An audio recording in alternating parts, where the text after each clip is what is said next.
and welcome to Catholic Current. From Washington, D.C., I'm Maura Moser. It's that time of year when children across the country are returning to school after their summer breaks. Catholic Current spoke with Bishop Thomas Daly of Spokane, chair of the Committee on Catholic Education, and he had a special message for parents. The first message is to thank them for choosing Catholic education. I know it requires sacrifices financially. It involves a shifting of priorities, but it is well worth it.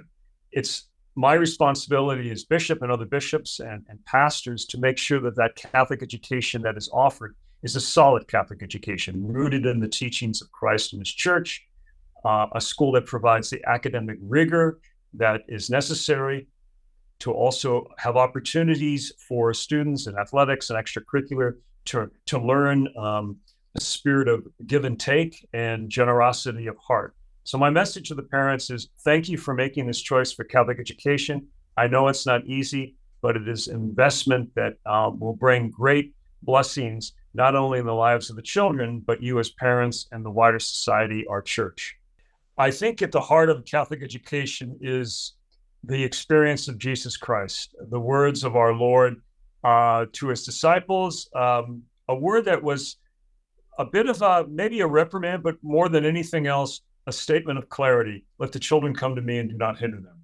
Catholic education does that in the context of traditional curriculum, athletics, extracurricular activities, but more than anything else, it helps our young people come to know Christ, the saints, our Blessed Mother, and to show them that we can follow our Lord and do so all the while learning the experience of what it is to be a Christian. I think Catholic education does that best because it's integrated each day.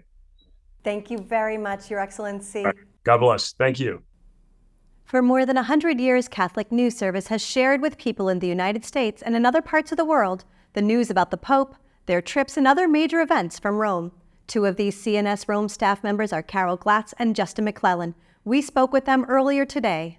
As Catholic journalists, we're really focused in on every document, everything the Pope says, everything Vatican officials say.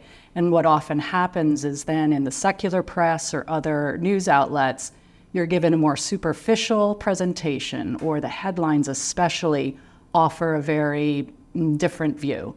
And I find that's the biggest challenge because as Catholic media, we're really after having an accurate, nuanced view if that's what's being presented. And that offers a challenge because why doesn't your headline say the same thing everybody else's says? Or why is your story saying this? And the Vatican and the Catholic Church have a lot of these nuances. You can't always capture everything in that one headline. Or there's the desire for a clickable headline or a clickable story, and that's not always what the case is.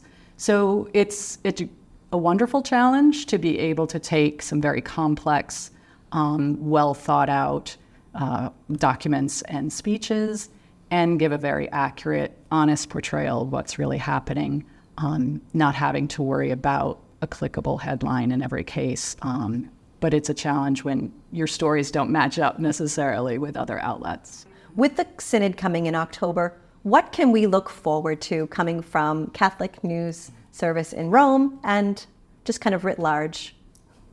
Yeah, so we'll, of course, be there on the ground speaking to the different delegates that will be attending the Synod. Of course, this time there will be greater participation, not only by bishops, but lay people as well, and really, I think, reflecting a bit of that greater diversity that does exist in the church.